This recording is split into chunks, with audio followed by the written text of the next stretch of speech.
मुख्यमंत्री फडणवीस आणि संजय राऊतांची एक लग्न समारंभात भेट, दोघांमध्ये 20 मिनिटं चर्चा। तर फडणवीसांनी राऊतांच्या प्रकृतीची विचारपूस केल्याची माहिती। भेटीवेळी मंत्री आशिष शेलारही होते उपस्थित। भेटीमुळे चर्चांना उधाण।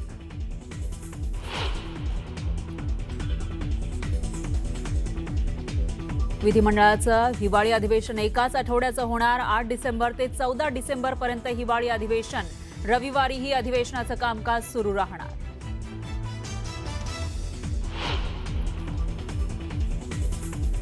अतिवृष्टीनंतर महाराष्ट्र सरकारने शेतकऱ्यांना आर्थिक मदत देण्यासाठी कोणताही प्रस्ताव केंद्राकडे पाठवला नाही। केंद्रीय कृषी मंत्री शिवराज सिंग चौहान यांची माहिती।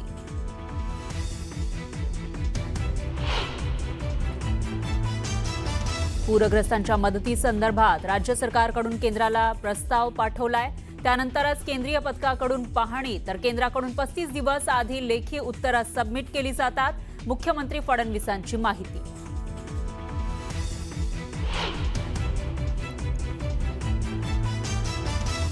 महात्मा फुलेंवरील डॉक्युमेंटरीची महत्त्वाची फाईल मंत्रालयातून गायब। अज्ञात व्यक्तीवर मरीन ड्राईव्ह पोलिसात गुन्हा दाखल, पण फाईल गायब झाल्यामुळे एकच खळबळ।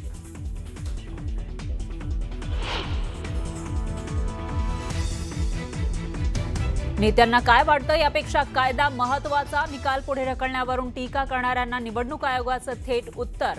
तर सर्व निर्णय कायद्याच्या अंतर्गतच, निवडणूक आयोगाकडूनही भूमिका स्पष्ट।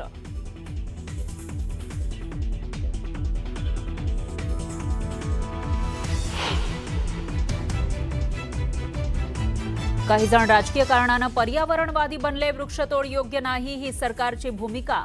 कुंभमेळा आणि पर्यावरणाचा दोन्ही महत्त्वाच्या गोष्टी। तपोवनातील वृक्षतोडीच्या मुद्द्यावर मुख्यमंत्र्यांचं विधान।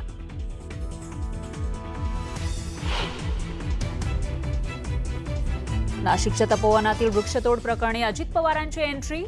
सामोपचारानं वृक्षतोड प्रकरणामध्ये मार्ग काढला पाहिजे, अजित पवारांनी ट्विट करत व्यक्त केली भूमिका।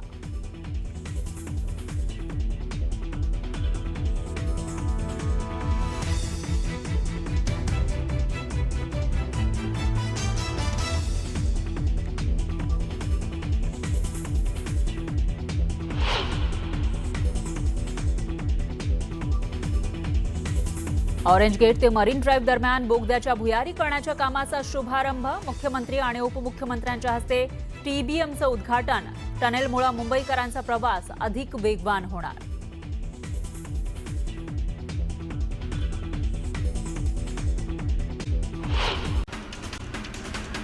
अतिवृष्टीनंतर महाराष्ट्र सरकारने शेतकऱ्यांना आर्थिक मदत देण्यासाठी कोणताही प्रस्ताव केंद्राकडे पाठवला नाही, अशी धक्कादायक माहिती केंद्रीय कृषी मंत्री शिवराज सिंह चौहान यांनी लोकसभेत दिली। अतिवृष्टीमुळे 14 लाख हेक्टर शेतीचं नुकसान झाल्याची माहिती राज्यातील मंत्र्यांनी दिली होती, पण महाराष्ट्र सरकारने फक्त 1,10,309 हेक्टर शेतीचं नुकसान झाल्याची माहिती केंद्राला दिल्याचं समजतंय। राज्य सरकारचा अहवाल केंद्राला गेला आहे आणि त्यानंतर केंद्राची टीम 2 वेळा आपल्याकडे येऊन गेल्याचं मुख्यमंत्र्यांनी स्पष्ट केलं। त्या टीमने अहवाल सादर केलेला आहे, तसंच आपला अहवाल आता अंतिम टप्प्यात आहे।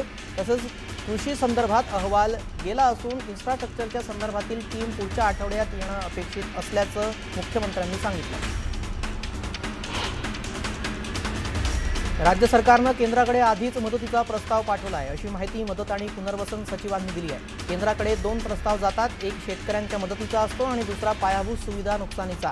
पहिला शेतकऱ्यांच्या मदतीचा प्रस्ताव केव्हाच गेलाय, तर दुसरा पायाभूत सुविधा नुकसानीचा सुद्धा तयार असून उद्या त्यावर दिल्लीत बैठकीत चर्चा होणार असल्याचं त्यांनी स्पष्ट केलं। खासदार प्रतिभा धानोरकर यांनी केंद्र सरकारवर टीका केली आहे। तुम्ही दिलेली मदत कशाच्या आधारावर पाठवली, असा सवाल धानोरकरांनी विचारला। जबाबदार मंत्रीच खोटारडी विधान करत असून शेतकरी जनता या सरकारला धडा शिकवल्याशिवाय राहणार नाही, असं धानोरकर म्हणाल्या।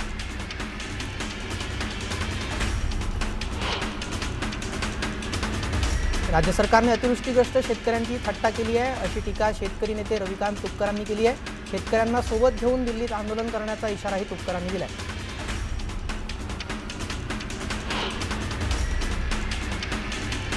शेतकऱ्यांच्या मदतीचा प्रस्ताव केंद्र सरकारला पाठवला नसल्याची माहिती मिळताच मनमाड, मालेगावसह नाशिक जिल्ह्यातील शेतकऱ्यांनी नाराजी व्यक्त केली आहे। तात्काळ अहवाल पाठवून नुकसान भरपाई देण्याची मागणी शेतकऱ्यांनी केली आहे।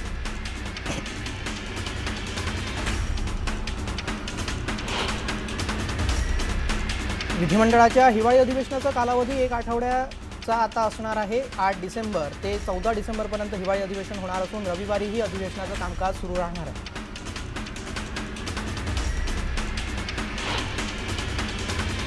मुख्यमंत्री देवेंद्र फडणवीस आणि संजय राऊतांची भेट झाली. या भेटीमध्ये दोघांमध्ये 20 मिनिटं चर्चा झाली. फडणवीसांनी यावेळी संजय राऊतांच्या तब्येतीबाबत विचारपूस केली. राजेश नार्वेकरांच्या मुलाच्या विवाह सोहळ्यानिमित्त राऊत आणि फडणवीसांची भेट झाली. निवडणुकीचे निकाल आणि काही निवडणुका पुढे ढकलण्याच्या निर्णयावरून निवडणूक आयोगाच्या वरिष्ठांची भूमिका स्पष्ट झालेली आहे. राजकीय नेत्यांना काय वाटतं यापेक्षा कायदा काय सांगतो हे महत्त्वाचं आहे, अशी भूमिका राज्य निवडणूक आयोगानं स्पष्ट केली आहे. मुख्यमंत्री देवेंद्र फडणवीस आणि इतर मोठ्या राजकीय नेत्यांनी आयोगाच्या निर्णयावर नाराजी व्यक्त केल्यानंतर निवडणूक आयोगानं ही भूमिका स्पष्ट केली आहे. खासदार सुप्रिया सुळेंनी मुख्यमंत्री देवेंद्र फडणवीसांना पत्र लिहिलंय. महाराष्ट्रातील सहकारी संस्थांच्या निवडणुका पारदर्शक व्हाव्यात, निवडणूक गोंधळावर राज्य सरकारनं त्वरित हस्तक्षेप करून कारवाई करावी, तक्रारींची चौकशी करून भविष्यातील निवडणुका अधिक पारदर्शक करण्याची हमी द्यावी, अशी मागणी सुप्रिया सुळेंनी केली.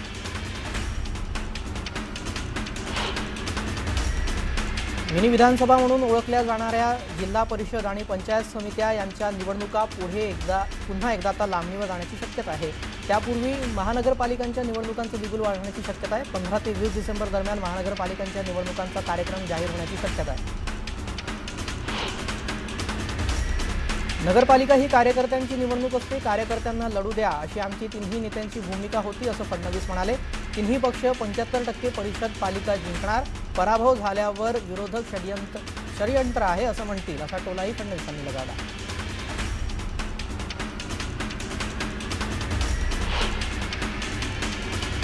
मुंबई महानगरपालिका निवडणुकीसाठी भाजपमध्ये इच्छुकांची गर्दी झाली आहे. मुंबईतल्या 6 लोकसभा क्षेत्रामध्ये जवळपास 1800 जण इच्छुक आहेत.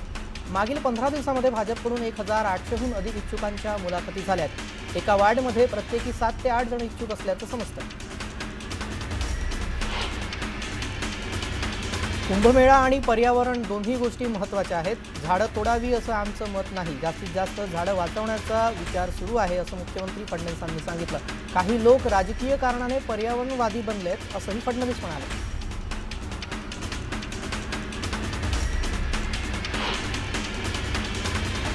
महाडमधील राड्या प्रकरणी भाजप आमदार प्रवीण दरेकरांनी शिवसेनेवर आरोप केले. यावरून विकास गोगावलेंनी दरेकरांना सवाल केलाय. रोह्यात राष्ट्रवादीच्या कार्यकर्त्याने भाजप उमेदवाराला मारहाण केली. यावर दरेकर काय बोलणार, असा सवाल विकास गोगावलेंनी विचारला.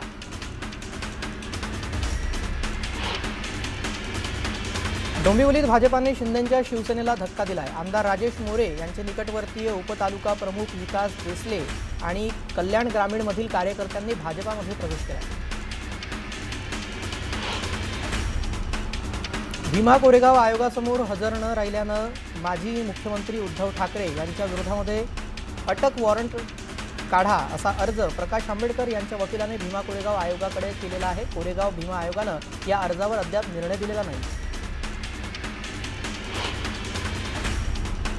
कोरेगाव भीमा हिंसाचार प्रकरणी उद्धव ठाकरेंना आलेल्या नोटिसी संदर्भात ॲडव्होकेट असीम सरोदे चौकशी आयोगासमोर बाजू मांडणार आहेत. प्रकाश आंबेडकरांच्या वकिलांनी उद्धव ठाकरे चौकशीला हजर राहत नसल्यानं अटक वॉरंट काढण्याची मागणी केली होती.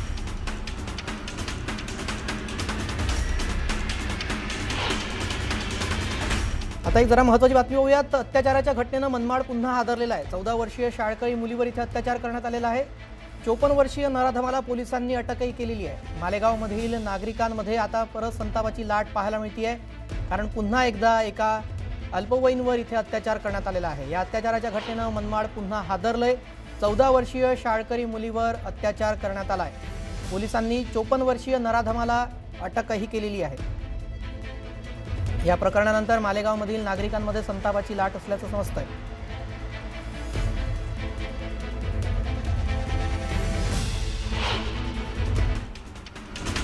कोरेगाव भीमा हिंसाचार प्रकरणी उद्धव ठाकरेंना आलेल्या नोटिसी संदर्भात ॲडव्होकेट असीम सरोदे चौकशी आयोगासमोर बाजू मांडणार आहेत. प्रकाश आंबेडकरांच्या वकिलांनी उद्धव ठाकरे चौकशीला हजर राहत नसल्यानं अटक वॉरंट काढण्याची मागणी केली होती. वसंतदादा शुगर इन्स्टिट्यूटच्या चौकशीसाठी समिती स्थापन करण्यात आली आहे. 5 सदस्य चौकशी समिती अनुदानाच्या विनियोगाची चौकशी करणार आहेत. साखर आयुक्त संजय कोलते यांच्या अध्यक्षतेखाली समिती स्थापन करण्यात आली आहे. 60 दिवसामध्ये राज्य सरकारला अहवाल सादर केला जाणार.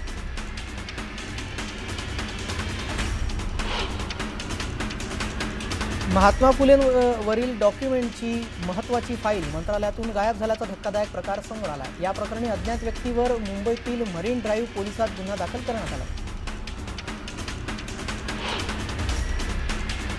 बीड जिल्ह्यातील ऊस उत्पादक शेतकऱ्यांचं गेल्या महिन्याभरापासून आंदोलन सुरू होतं. युवा शेतकरी संघर्ष समितीकडून सुरू असलेलं आंदोलन अखेर मागे घेण्यात आलंय. 2775 रुपये इतका दर देण्याचं कारखानदारांनी मान्य केल्यानंतर हे आंदोलन मागे घेण्यात आलं.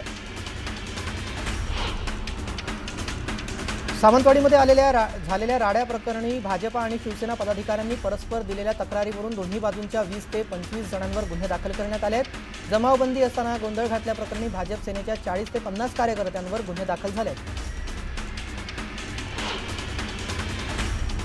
कराड नगरपालिकेसाठी काल एकूण 74 मतदान केंद्रावर 69.89% मतदान झालं. मतदान केंद्रावरील सगळ्या मतपेट्या कराड पोलिसांच्या बंदोबस्तात यशवंतराव चव्हाण बहुउद्देशीय हॉलमधल्या स्ट्रॉंग रूममध्ये ठेवण्यात आल्या. कोल्हापुरात 13 नगरपरिषदेतील ईव्हीएम स्ट्रॉंग रूममध्ये ठेवण्यात आली आहे. स्ट्रॉंग रूम बाहेर सीसीटीव्ही आणि पोलिसांचा कडेकोट बंदोबस्त ठेवण्यात आला. मतमोजणी लांबणीवर गेल्यानं रत्नागिरीमध्ये ईव्हीएम मशीन स्ट्रॉंग रूममध्ये कडेकोट पोलीस बंदोबस्तात ठेवण्यात आली आहे. स्थानिक पोलीस, महसूल खाते तसेच SRPFची तुकडी अलर्ट मोडवर असून परिसरामध्ये रात्र दिवस कडक नजर ठेवली जात आहे.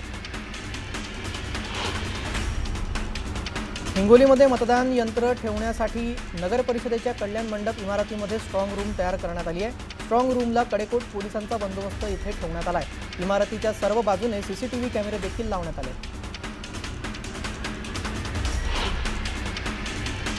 पंढरपूर नगर परिषदेसाठी 65% मतदान झालं असून 97 मतदान केंद्रावरील मतपेट्या या शासकीय गोदामातील स्ट्रॉंग रूममध्ये ठेवण्यात आल्या. या ठिकाणी पोलीस प्रशासनाची करडी नजर आहे.